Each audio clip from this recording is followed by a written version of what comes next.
오늘 하나님께서 우리에게 주신 본문인 미가서는 구약 성경 중에서도 선지서로 구분되는 성경입니다. 구약 시대에 하나님께서는 선지자라는 종들을 택하시고 앞으로 행하실 미래의 하나님 당신의 계획을 대신 선포하게 하셨습니다. 다시 말해서 구약의 선지자들은 하나님께서 앞으로 행하실 일들을 선지, 즉 먼저 알고 그것을 하나님 대신 선포하는 일을 했습니다. 사실로 나타날 하나님의 계획을 먼저 알도록 허락받고 그것을 더함도 또 덜함도 없이 받은 그대로 대언할 의무를 부여받았습니다. 먼저 알도록 허락받은 것이 자기의 의지나 능력으로 된 일이 아니듯이 그것을 대언할 의무를 수행하는 것도 자기의 의지로 선택할 수 없었습니다. 그래서 선지자들은 때로는 자기가 감당하기에는 너무나 과분한 말씀을 대언해야 하기도 했고, 또 때로는 생각만 해도 분노가 치미는 대적들에게 하나님의 말씀을 대언해야 하기도 했고, 또 때로는 이거를 전했다가는 내가 죽임을 당할 것이 불보듯 뻔한 말씀까지도 대언해야 할 때도 있었습니다. 이것은 마치 오늘날 그 법정에 소환된 증인의 모습이 생각나게 합니다. 법정에 증인으로 소환이 되면 자기가 직접 보거나 들은 바를 숨김이나 보탬이 없이 사실 그대로 말해야 할 의무가 있고, 만일에 그렇지 않을 경우에는 위증의 벌을 받습니다. 이처럼 구약의 선지자들도 먼저 알도록 허락받은 하나님의 앞으로의 계획을 자신의 의지와 상관없이 받은 그대로 대언해야 했습니다. 선지서는 그런 선지자들의 이야기를 기록한 책입니다. 오늘 본문인 미가서는 그런 선지서 중에서도 하나님께서 미가라는 선지자를 통해서 선포하셨던 메시지를 담고 있습니다. 미가 선지자 당시에 하나님의 백성인 이스라엘은 나라가 북이스라엘과 또 남유다로 둘로 분열된 상태였습니다. 다윗 다음으로 왕위를 이어받았던 솔로몬은 처음에는 아버지 다윗처럼 선하게 나라를 다스렸지만 시간이 지날수록 악해져 갔습니다. 이스라엘의 진짜 왕은 오직 여호와 하나님 한 분뿐이십니다.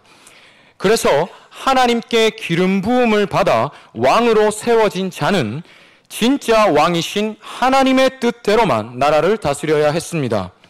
하나님의 백성이 자기들의 진짜 왕이신 하나님만 경배하며 또 그분의 뜻대로만 삶을 살아내도록 왕은 나라를 다스려야 했습니다. 그런데 솔로몬은 그렇지 못했습니다. 결정적으로 솔로몬은 하나님을 믿지 않는 이방 민족의 여인들을 아내로 맞아들이면서 그들의 우상신앙도 받아들였습니다. 나라 곳곳에 산당이라는 것을 지어주고 거기에서 우상신에게 제사를 드릴 것을 허용해 주었습니다. 하나님은 신명기 7장에서 이방 민족들에게 취해야 할 자세를 분명히 말씀하신 바가 있었습니다. 신명기 7장 2절에서 5절을 함께 읽도록 하겠습니다. 내 하나님 여호와께서 그들을 내게 넘겨 내게 치게 하시리니 그때에 너는 그들을 진멸할 것이라. 그들과 어떤 언약도 하지 말 것이요 그들을 불쌍히 여기지도 말 것이며 또 그들과 혼인하지도 말지니 내 딸을 그들의 아들에게 주지 말 것이요 그들의 딸도 내 며느리로 삼지 말 것은 그가 내 아들을 유혹하여 그가 여호와를 떠나고 다른 신들을 섬기게 하므로 여호와께서 너희에게 진노하사 갑자기 너희를 멸하실 것임이니라. 오직 너희가 그들에게 행할 것은 이러하니 그들의 제단을 헐며 주상을 깨뜨리며 아세라 목상을 찍으며 조각한 우상들을 불사를 것이니라. 아멘. 하나님은 분명히 이렇게 말씀하셨는데 솔로몬은 이 하나님의 말씀을 따르지 않았습니다. 물론 솔로몬이 이방 민족의 여인들을 자기의 아내로 취한 데에는 어쩌면 정치적인 이유도 있었을지 모릅니다. 이스라엘의 왕인 솔로몬이 이방 민족의 왕가에 있는 여인과 혼인하면서 이스라엘이 이 이방 나라와 사돈 국가가 될 수 있기 때문입니다. 인간적으로 생각하면 충분히 합리적이고 또 나라의 안보를 위한 어쩌면 탁월한 정책이 될 수도 있습니다. 하지만 이것은 누가 이스라엘의 안보를 결정하시고 또 주장하시는지를 까맣게 잊어버린 믿음 없는 처사였습니다. 이 결과로 이스라엘은 하나님을 세상의 여러 신들 중에 하나처럼 여기게 됩니다. 나라 곳곳에 세워진 산당들을 보고 또 그 산당에서 행해지는 우상신들을 향한 제사를 보면서 자기도 모르게 세상에는 여러 신들이 있구나, 여호와는 그런 여러 신들 중에 하나구나 라고 생각하게 되면서 자기들의 필요에 따라 여러 신들에게 제사를 드리는 가운데 여호와라는 신에게도 내가 제사를 드리는 것처럼 이렇게 선택을 하도록 만들어 버렸습니다. 하나님은 자비와 인자가 많으셔서 2번이나 회개하고 돌이킬 기회를 주셨지만 솔로몬은 그것을 거부했습니다. 결국 하나님은 진노하시고 솔로몬의 아들인 르호보암이 왕이 되었을 때 이스라엘을 둘로 분열시켜 버리셨습니다. 이스라엘의 12지파 중에 유다 지파와 베냐민 지파, 이 두 지파가 남유다가 되고 나머지 10개의 지파가 북이스라엘로, 남유다와 북이스라엘로 나라가 둘로 찢어져 버립니다. 열왕기상 11장 9절에서 11절까지를 한번 읽어보겠습니다. 솔로몬이 마음을 돌려 이스라엘의 하나님 여호와를 떠남으로 여호와께서 그에게 진노하시니라. 여호와께서 일찍이 2번이나 그에게 나타나시고 이 일에 대하여 명령하사 다른 신을 따르지 말라 하셨으나 그가 여호와의 명령을 지키지 않았으므로 여호와께서 솔로몬에게 말씀하시되 내게 이러한 일이 있었고 또 내가 내 언약과 내가 내게 명령한 법도를 지키지 아니하였으니 내가 반드시 이 나라를 내게서 빼앗아 내 신하에게 주리라. 하나님의 말씀대로 이스라엘은 둘로 분열되고 만 것입니다. 근데 문제는 이렇게 나라가 분열된 후에도 이스라엘은 죄악을 멈추지 않았습니다. 북이스라엘과 남유다로 찢어져서 왕들이 역대로 계속해서 내려져 가는 가운데 이 북이스라엘과 남유다의 왕들은 진짜 왕이신 하나님의 뜻대로 나라를 다스리지 않았습니다. 그래서 나라 전체가 죄악으로 가득 차고 맙니다. 자비와 인자가 많으신 하나님은 선지자들을 통해서 회개하고 다시 돌이키라고 계속해서 말씀하셨지만 이스라엘은 이 하나님의 애타는 목소리에 귀 기울이지 않았습니다. 바로 그 시기에 모레셋 사람 미가에게 하나님의 말씀이 임합니다. 미가서는 맨 처음에 이렇게 시작합니다. 미가서 1장 1절입니다. 유다의 왕들 요담과 아하스와 히스기야 시대에 모레셋 사람 미가에게 임한 여호와의 말씀 곧 사마리아와 예루살렘에 관한 묵시라. 남유다의 11대 왕이었던 요담 때부터 12대 왕인 아하스 또 13대 왕인 히스기야에 이르던 시기에 하나님은 모레셋 사람 미가에게 말씀을 주셨습니다. 미가 선지자에게 임했던 하나님의 말씀은 사마리아와 또 예루살렘에 관한 것이었습니다. 사마리아는 북이스라엘의 수도였고 예루살렘은 남유다의 수도였습니다. 그러니까 다시 말해서 하나님은 미가 선지자를 통해서 사마리아, 북이스라엘, 또 예루살렘, 남유다 이 모두에게, 그러니까 이스라엘 전체에게 말씀하신 것입니다. 하나님은 미가 선지자를 통해서 북이스라엘을 그들의 죄악 때문에 심판하겠다고 말씀하십니다. 미가서 1장 6절에서 7절을 함께 읽어보겠습니다. 이러므로 내가 사마리아를 들의 무더기 같게 하고 포도 심을 동산 같게 하며 또 그 돌들을 골짜기에 쏟아내리고 그 기초를 드러내며 그 새긴 우상들은 다 부서지고 그 음행의 값은 다 불살라지며 내가 그 목상들을 다 깨뜨리리니 그가 기생의 값으로 모았은즉 그것이 기생의 값으로 돌아가리라. 그들이 하나님의 뜻대로 행하지 아니하면서 쌓아왔던 모든 것을 하나님이 쓸어버리시고 그 땅의 기초가 드러나게 해버리겠다 말씀하십니다. 하나님은 또 이 심판이 북이스라엘뿐만 아니라 남유다에게까지 향할 것이라고 말씀하십니다. 계속해서 1장 8절에서 9절을 한번 보겠습니다.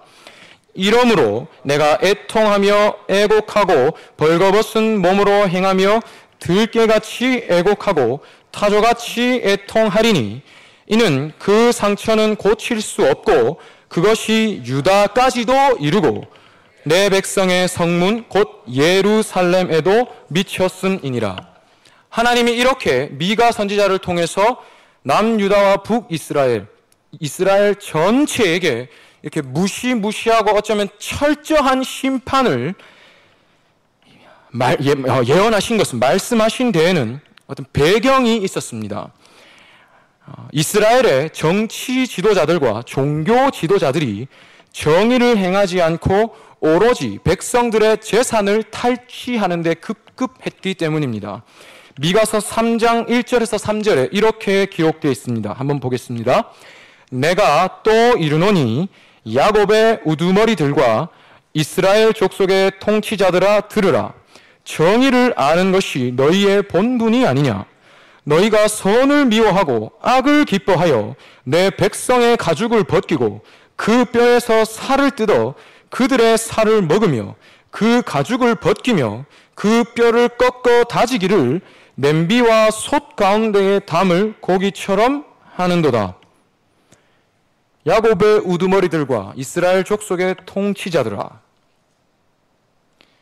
종교 지도자들과 또 정치 지도자들아, 정의를 알고 정의를 행하는 것이 너희의 본분이 아니냐. 그런데 너희가 선을 미워하고 악을 기뻐하여서 어찌하여 내 백성의 가죽을 벗기고 그 뼈에서 살을 뜯어 먹느냐. 정치 지도자들과 또 종교 지도자들이 자기들이 가진 권력과 직분이 하나님이 허락하신 것이라는 사실을 망각하고 자기들의 배를 불리는데 남용하고 있었습니다. 이때 당시 이스라엘에 정치 지도자들과 종교 지도자들이 이렇게 정의를 행치 않은 결과로 이스라엘 나라 전체가 불의와 죄악으로 가득 차 있었습니다. 불의와 불법이 나라 전체의 분위기를 장악하니까 자연스럽게 백성들의 인식에는 이런 세상에서는 내가 정의를 행하다가는 굶어 죽고 만다는 인식이 팽배해졌습니다.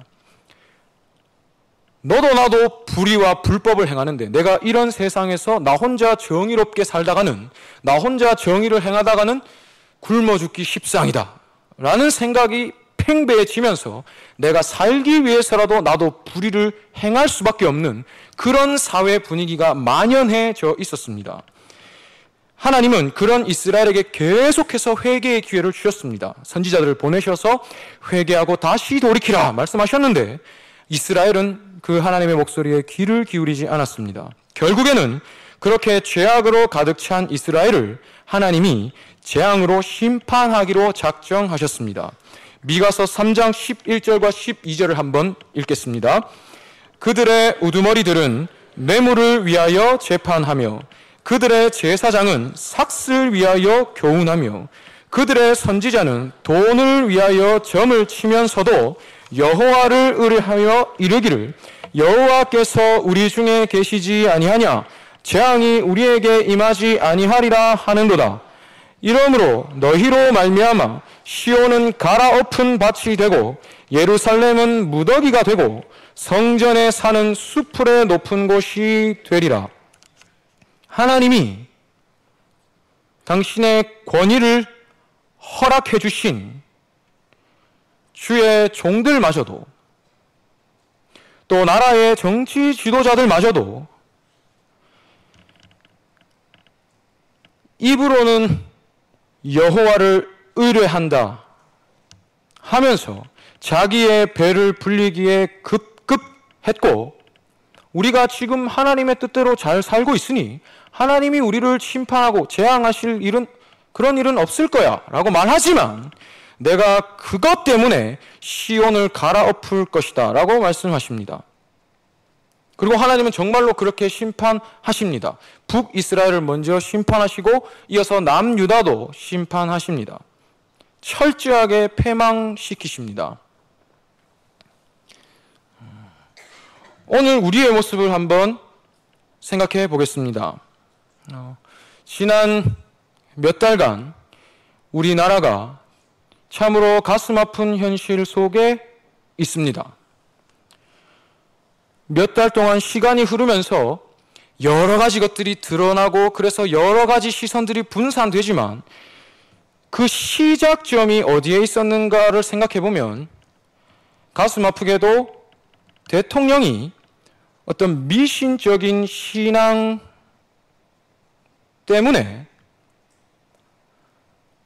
그 미신적인 신앙의 정책이 흔들렸다는 것이 처음에 출발점이었습니다. 맞나요? 네. 상식적으로 이해를 할 수가 없습니다. 하는 것이 불가능하죠. 왜냐하면 이건 믿음의 영역이기 때문입니다. 대통령 개인의 믿음이고 개인의 신앙의 문제일 수도 있습니다. 하지만 성경에서 하나님은 항상 하나님이 세우셨던 지도자의 모습을 통해서 나라 전체의 믿음의 상태를 대변하셨었습니다. 그렇다면 오늘 우리나라의 지도자의 모습 속에서 저는 우리의 신앙의 상태를 보아야 한다고 생각합니다.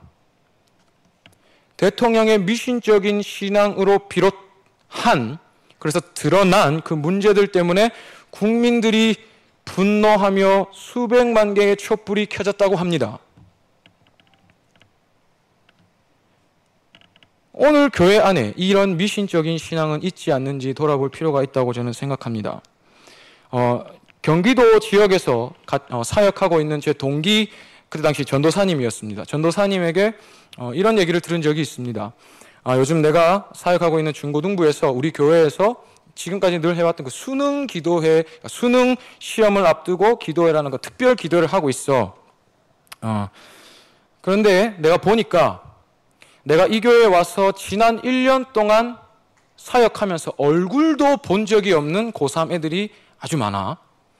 근데 진짜 신기한 건 이 수능 기도회에 자녀들의 수능 시험의 결과를 위해서 기도하러 나오는 부모님들은 대부분 내가 얼굴도 본 적 없는 아이들의 부모님이야. 1년 동안 수험생으로서 충실하게 신앙생활을 했던 아이들의 부모님은 신혼기도에 안 오더라. 그런 얘기를 한 적이 있어요.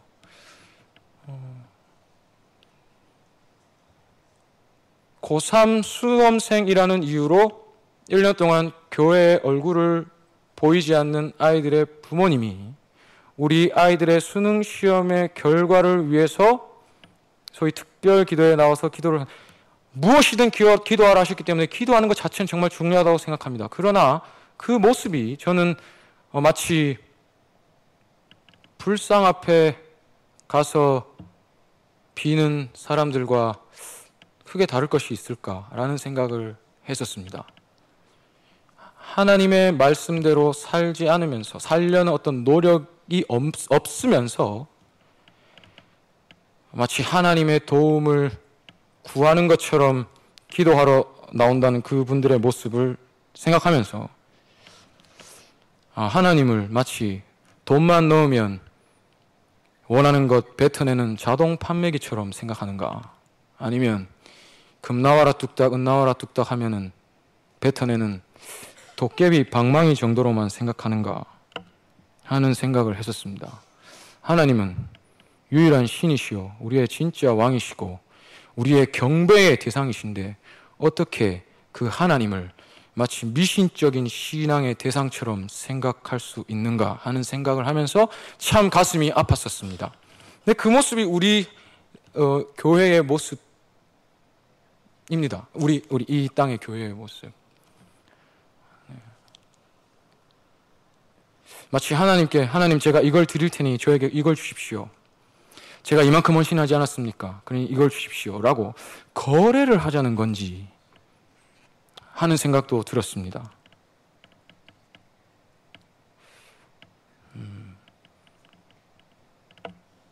많이 가슴이 아팠습니다.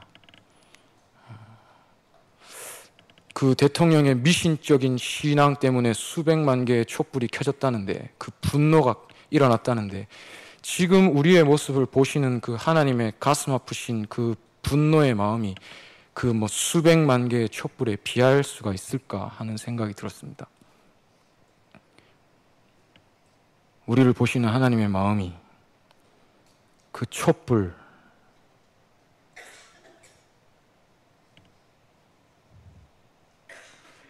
많이 마음이 아팠습니다. 어쩌면 하나님이 이렇게 정의, 하나님의 법과 하나님의 말씀과 상관없이 살아가면서도 하나님이 우리 중에 계시지 아니하냐, 재앙이 우리에게 임하지 아니하리라 했던 그 사람들의 모습과 어쩌면 크게 다르지 않을 수도 있겠다는 생각을 했었습니다. 그러면 하나님이 우리를 심판하셔도, 심판 만약에 하셔도 우리는 변명할 수가 없겠구나 하는 생각을 했었습니다. 하나님 계속해서 미가 선지자를 통해서 말씀하십니다. 하지만 하나님의 그 심판의 목적은 하나님의 백성의 멸망이 아닙니다. 하나님의 심판의 목적은 하나님의 백성의 구원과 회복에 있습니다. 미가서 4장 1절에서 2절에 이렇게 기록되어 있습니다. 한번 보겠습니다. 끝날에 이르러는 여호와의 전의 산이 산들의 꼭대기에 굳게 서며 작은 산들 위에 뛰어나고 민족들이 그리로 몰려갈 것이라. 곧 많은 이방 사람들이 가며 이르기를, 오라, 우리가 여호와의 산에 올라가서 야곱의 하나님의 전에 이르자. 그가 그의 도를 가지고 우리에게 가르치실 것이니라. 우리가 그의 길로 행하리라 하리니 이는 율법이 시온에서부터 나올 것이요 여호와의 말씀이 예루살렘에서부터 나올 것임이라. 아멘. 하나님은 실제로 가까운 미래에 그 이스라엘 전체를 심판하셨던 것을 회복시켜 주십니다. 또 먼 미래에 수백 년 후에 예수님을 통해서 모든 택하신 백성을 죄에서 구원하시는 구원의 역사를 일으켜 주셨습니다. 그리고 또 예수님이 다시 오실 최후의 날이 되면 모든 그 구원과 회복을 완성해 주실 것입니다. 오늘 이 우리나라의 현실을 생각하면서 이 회복에 대한 마음이 있었으면 좋겠습니다. 하나님, 우리를 회복시켜 주옵소서. 하나님이 보시기에 가슴 아픈 모습이 우리 안에 있습니다. 주를 믿지 않는 자들이 어떻게 사는가? 사실 하나님 보시기에 중요하지 않을지 모릅니다. 주를 위해 산다고 말하면서 주여 주여 입으로 주를 부르는데 그 삶에는 주의 말씀을 행하는, 주의 정의를 행하는, 그 정의를 행하기 위해서 분투해가는 치열한 싸움이 없는, 그래서 세상과 다를 바가 없는, 무엇을 먹을까, 무엇을 마실까, 무엇을 입을까만 구하고 있는 그 세상과 다를 바가 없는 우리의 모습을 보시는 하나님의 마음이 얼마나 아프시고 얼마나 애타실까를 생각하면서 주여 우리를 회복시켜 주시기를 간절히 구합니다라는 마음이 우리 모두에게 있기를 간절히 소원합니다. 이것을 위해서 하나님이 요구하시는 것이 있습니다. 그것이 바로 오늘 본문의 내용입니다. 미가서 6장 6절에서 8절에 이렇게 기록되어 있습니다. 내가 무엇을 가지고 여호와 앞에 나아가며 높으신 하나님께 경배할까? 내가 번제물로 1년 된 송아지를 가지고 그 앞에 나아갈까? 여호와께서 천천의 순양이나 만만의 강물 같은 기름을 기뻐하실까? 내 허물을 위하여 내 맏아들을 내 영혼의 죄로 말미암아 내 몸의 열매를 드릴까? 이 말은 지금 미가 선지자를 통해서 하나님이 하시는 말씀인데, 네가 그 심판 앞에 서 있는 그리고 심판 가운데 처하게 될 그 상황에서 네가 구해야 할 것은 이런 게 아니야 라는 겁니다. 내가 하나님께 구원을 얻기 위해서, 내가 하나님을 높여드리기 위해서, 내가 그것을 얻기 위해서 번제물로 1년 된 송아지 가장 귀한 것을 가지고 나아가겠습니다. 내가 천천의 순양이나 만만의 강물 같은 그 동물의 기름을 가져가겠습니다. 어쩌면 내 허물을 위해서 내 맏아들을 내 영혼의 피로 말면 내 몸에 열매를 드리겠습니다. 그런 걸로 구원을 사려 하지 말라는 거죠. 그러면서 말씀하십니다. 사람아, 주께서 선한 것이 무엇임을 너에게 이미 보이셨다. 여호와께서 너에게 구하시는 것은 오직 정의를 행하며 인자를 사랑하며 겸손하게 내 하나님과 함께 행하는 것이 아니냐. 내가 이미 너에게 다 말했어. 이 말입니다. 주의 정의를 행하는 것. 여기서 인자를 사랑하며, 이 인자는 말 그대로 인자와 자비할 때 그 인자입니다. 네가 정의를 행하며 그 인자와 자비를 베풀며 겸손하게 내 하나님과 함께 행하는 것이 아니야. 이것을 간단하게 얘기하면 그때 당시 하나님 주셨던 율법입니다. 율법. 정의를 행하며 위로 하나님을 섬기고 아래로 내 옆에 지체를 섬기는 것, 인자와 자비를 베푸는 것. 내가 이미 너에게 준 이것이 있는데 네가 왜 다른 것에 신경을 쓰냐? 이 말씀입니다. 주의 말씀. 정의를 행하며 인자를 사랑하며 이 말씀이 네 삶 속에 있도록 너의 삶을 살아내는 것. 이것이 여호와께서 너에게 구하시는 것이 아니냐. 이 말입니다.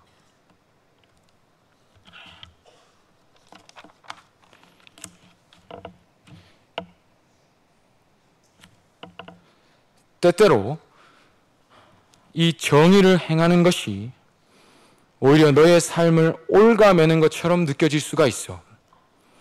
내가 이런 세상 속에서 나 혼자 정의를 행했다가는, 나 혼자 하나님의 법, 하나님의 말씀대로 살기 위해서 몸부림치다가는 시대에 뒤처지는 것 같고 굶어 죽을 것 같고 내 처자식을 먹여 살릴 수 없을 것 같은 그런 마음이 들 수도 있다. 그러나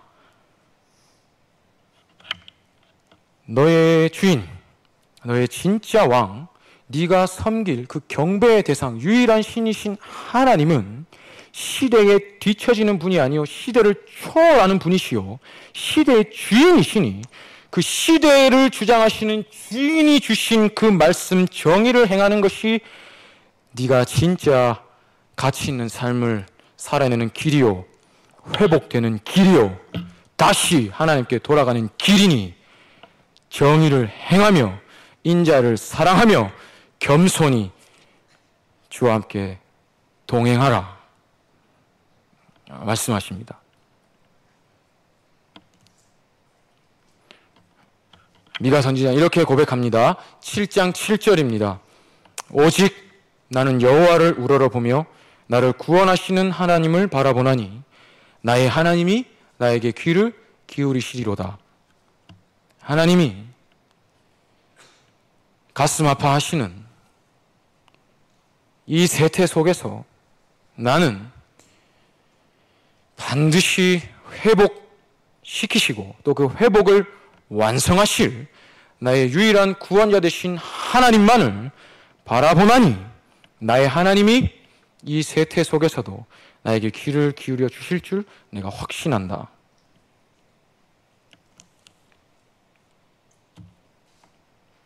맨 마지막 미가서의 맨 마지막 말씀입니다. 7장 18절에서 20절까지입니다. 보겠습니다. 주와 같은 신이 어디 있으리이까? 주께서는 죄악과 그 기업에 남은 자의 허물을 사유하시며 인애를 기뻐하심으로 진노를 오래 품지 아니하시나이다. 다시 우리를 불쌍히 여기셔서 우리의 죄악을 발로 밟으시고 우리의 모든 죄를 깊은 바다에 던지시리이다. 주께서 옛적에 우리 조상들에게 맹세하신 대로 야곱에게 성실을 베푸시며 아브라함에게 인애를 더하시리이다. 아멘. 주와 같은 신이 어디 있으리까? 누가 여호와와 같은가? 누가 우리의 유일한 신이신 이 하나님과 같은가? 사실 미가라는 이름 뜻 자체가 이런 뜻입니다. 누가 우리 여호와와 같은가? 우리 여호와와 같은 분이 어디 계신가?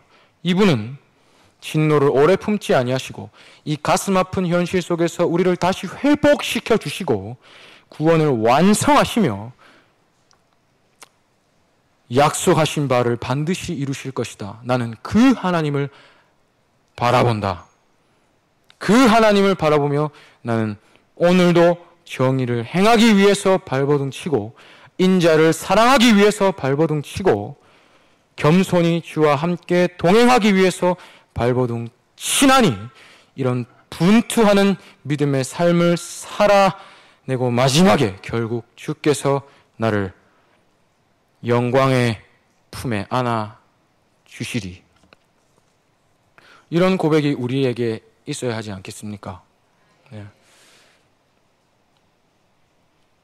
이제 세상 속에서 또 살아가게 됩니다. 기억하는 저와 우리 모든 대한교회 성도님들 되시기를 간절히 기도합니다. 입으로 주여 주여 말하는 자, 입으로만 주여 주여 말하는 자 되지 말게 하시고 주의 사랑과 인자를 악용하는 자 되지 말게 하시고 주께서 나에게 사랑을 주셨으니 나도 마땅히 주께 사랑을 올려드리는 주께서 이미 주신 말씀을 살아내는